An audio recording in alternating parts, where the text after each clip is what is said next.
പലപ്പോഴും പാരൻസ് കുട്ടികളെ ഡെന്റൽ ഡോക്ടറെ ആദ്യമായിട്ട് കാണിക്കാൻ വരുമ്പോൾ കുട്ടികൾക്ക് ചില കുട്ടികൾക്കെങ്കിലും ചിലപ്പോൾ നല്ല പേടിയോടെ ആയിരിക്കും വരിക.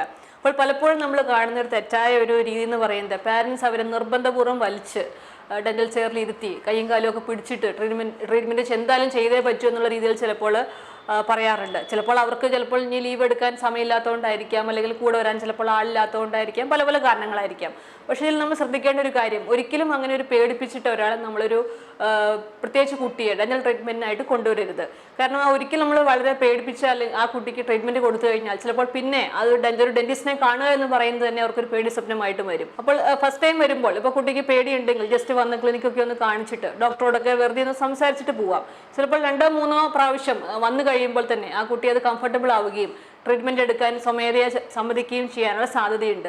അപ്പോൾ നമ്മളുടെ തിരക്കുകൾ കാരണം നമ്മൾ ഒരിക്കലും ഒരു ഡെന്റൽ ക്ലിനിക്ക് അല്ലെങ്കിൽ ഡെന്റിസ്റ്റ് എന്നുള്ളത് ഒരു പേടി സ്വപ്നമായ കുട്ടിക്ക് തോന്നത്തക്ക രീതിയിലുള്ള പ്രവർത്തനങ്ങൾ പാരന്റ്സിന്റെ ഭാഗത്തു നിന്നും കഴിവതും ഒഴിവാക്കുന്നതായിരിക്കും നല്ലത്.